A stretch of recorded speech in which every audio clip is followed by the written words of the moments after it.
अच्छे और बुरे भावों की उत्पत्ति, ये 10 बातें प्रधान होती हैं।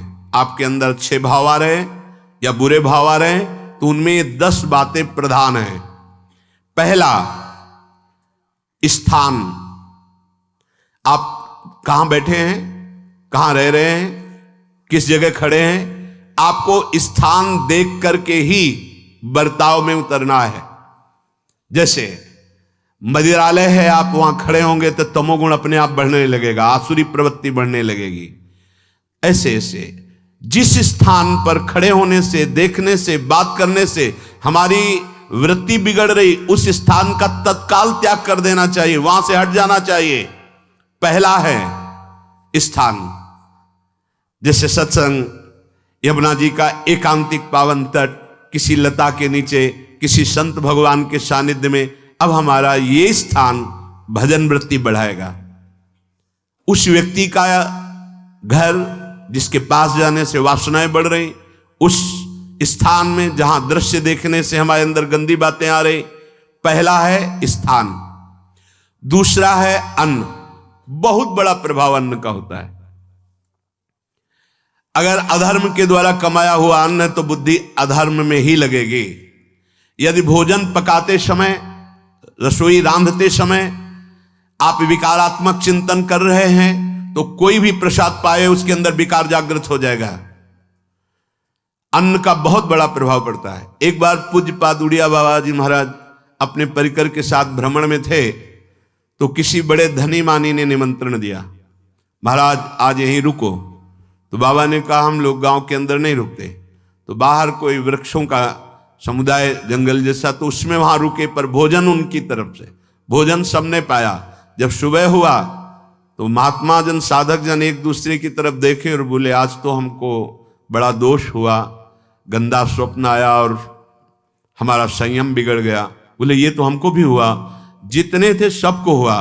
उड़िया बाबा के समीप गए, बाबा ने कहा अच्छा ऐसा हुआ, ये तो अन्न दोष है, बुलाओ सन्न पवाने वाले को, फिर चलेंगे।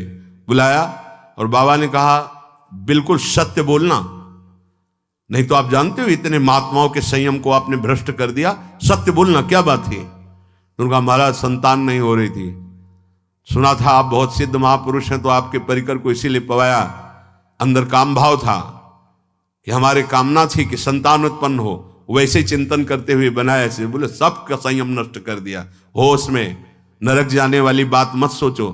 अरे संतों को पवाओ जैसे अपने पुत्र को पवाते हैं, ऐसी भावना करनी चाहिए। आज हो भाग्य तो परिणाम खुद मंगल में निकलेगा। काम भाव से युक्त होकर क्यों बनाया, सब संतों के अंदर विकार पैदा कर दिया। अन्न का प्रभाव पड़ता है, हम जैसा अन्न पाते हैं वैसा। कई बार सुनाया है, सिद्ध महापुरुष पूज्य प्रातः स्मरण श्री बलराम दास जी महाराज झाड़ू मंडल के, यमुना के पावन तट पर ही है, रास मंडल के पास ही, वो अपने एक लता के नीचे बैठे हुए भगवत चिंतन कर रहे थे। अचानक यमुना जिस नजदीक है तो कोई माई स्नान किए हुए निकली तो नेत्रों ने देखा और विकार उत्पन्न हो गया। वयोवृद्ध सिद्ध महापुरुष, उन्होंने कहा आप तो इस शरीर को नष्ट कर दूंगा। शिष्यों ने कहा महाराज ऐसा क्यों? बोले किसी माता के शरीर को देखकर हमारे अंदर विकार क्यों आ गया? ऐसा नहीं, आज तक कभी नहीं हुआ, ऐसा क्यों हुआ? उनका महाराज आपस में सब शिष्यों ने कि कुछ ना कुछ तो खान पान में गड़बड़ी हो गई तभी ऐसा हुआ। बाबा आज परिक्रमा करते हैं वृंदावन की, बाद में आप जो आदेश करेंगे जैसा करेंगे, पहले परिक्रमा। वृंदावन की परिक्रमा का बहुत बड़ा प्रभाव, जब कभी मन आपका ऐसा विक्षिप्त हो, परेशान हो, तत्काल परिक्रमा प्रारंभ कर देना, नाम जप करते हुए। आप देखना परिक्रमा पूरी होते होते शांति हो जाएगी। बाबा ने खूब नाम कीर्तन करते हुए शिष्यों के साथ परिक्रमा दी, मन का विकार शांत हो गया। उनका ऐसा कैसे हो सकता है कि हमारे अंदर विकार आ गया? ये बड़ी सूक्ष्मता का विषय है। कल प्रसाद कहां से आया था? तो उस समय लाड़िले गोविंद देव जी महाराज यहीं विराजमान थे वृंदावन में। बोले तो ठाकुर गोविंद देव जी का प्रसाद आया था। लकुट उठाई, गए वो तो भगवत स्वरूप तस्मित तज्जने भेदा भावात। भगवान और भगवान के ऐसे जनों में भेद नहीं होता, वो भगवत स्वरूप होते हैं। गए और कहा बताओ आपका प्रसाद न पावे तो अपराध लगे कि प्रसाद नहीं पाया, और प्रसाद पावे तो हमारे अंदर काम जागृत हो जाए, हम तो मरे ना दोनों तरफ से। तो ठाकुर जी बात कर रहे थे, दूसरों को नहीं सुनाई दे रहा था। कह रहे थे कि देखो नाराज मत हो, कलकत्ता की वैश्या थी, उसने भोग लगाया, अब उसने भोग लगाया तो हमने चख पाया, तो आपको प्रसाद का किनका लेना चाहिए? किसने कहा था कि पूरा प्रसाद पाइए? जरा किनका ले लेते हो, मधुकरी पाते। हाँ ये बात आपकी मान, तो हमारा तो पूरा विश्व है, कोई भी भोग लगाएगा हम तो पाएंगे, और हमारे प्रसाद की निष्ठा आप सबके हृदय में, तो किनका लीजिए, पूरा मत पाइए।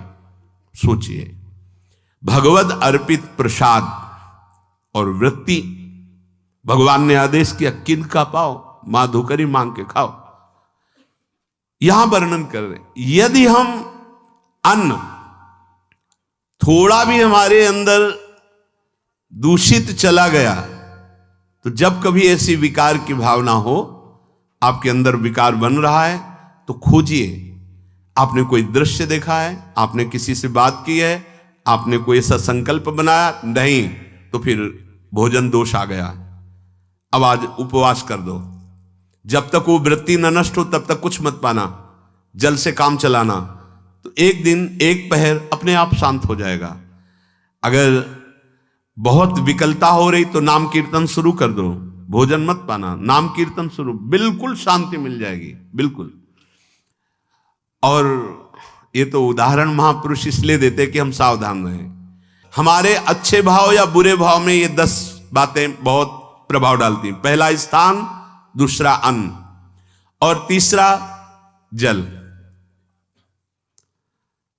पानी भी बहुत संभाल के, नहीं आजकल तो देखो प्रायः ऐसे दांत से प्लास्टिक नोचेंगे, ऐसे पानी पिएंगे, कब भरी गई, कहां भरी गई, कैसा पानी, बड़ा देखो कैसा हमारे भजन साधन के लिए विक्षेप पैदा होता चला जा रहा है। पहले सुंदर सरोवरों का जल, मतलब 15 वर्ष तो गंगा जल ही केवल पिया है, जो आकाशवृत्ति से मिला नहीं, गंगा जल ही पिया है।